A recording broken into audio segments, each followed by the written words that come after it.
জাপানিজের ভার্বগুলোকে তিনটি গ্রুপে ভাগ করা হয়। গ্রুপ 1 বা গোদান ভার্ব, গ্রুপ 2 বা ইচ্ছিদান ভার্ব, গ্রুপ 3 বা ইরেগুলার ভার্ব। প্রথমে এই দুইটা লাইনকে মনে রাখুন। বাম থেকে ডানের সমান্তরাল এই লাইনকে বলে রো এবং উপর থেকে নিচের লাইনকে বলা হয় কলম। এই ভার্বগুলো দেখলে সব ভার্বের মধ্যে একটা জিনিস আমরা কমন পাবো। এই ভার্বগুলোর মাস অংশের আগের অক্ষর যদি দেখি তাহলে আমরা দেখতে পাবো সবগুলো অক্ষরই হিরাগানা ই কলামের। মাসের আগের অক্ষর যদি ই কলামের হয় তাহলে সেটি গ্রুপ 1-এর ভার্ব বা কোদান ভার্ব। আবার সব এই কলামে শেষ হওয়া ভার্ব কিন্তু গ্রুপ 1 না।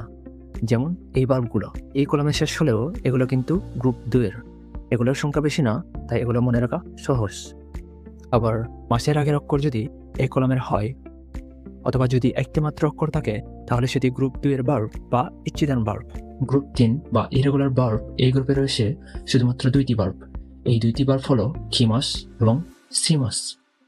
জাপানিজের ভার্বগুলোকে তিনটি গ্রুপে ভাগ করা হয়।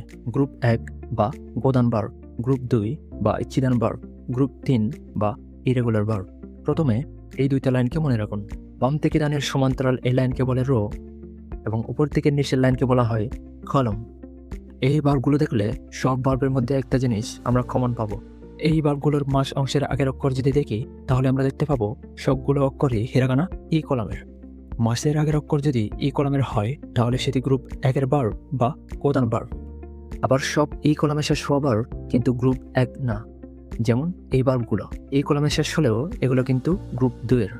এগুলোর সংখ্যা বেশি না, তাই এগুলো মনে রাখা সহজ। আবার মাসের আগের অক্ষর যদি এই কলামের হয় অথবা যদি একটি মাত্র অক্ষর থাকে তাহলে সেটি গ্রুপ 2-এর ভার্ব বা ইচ্ছিদান ভার্ব। গ্রুপ 3 বা ইরেগুলার ভার্ব এই গ্রুপে রয়েছে শুধুমাত্র দুইটি ভার্ব। এই দুইটি ভার্ব হলো খিমাস এবং সিমাস।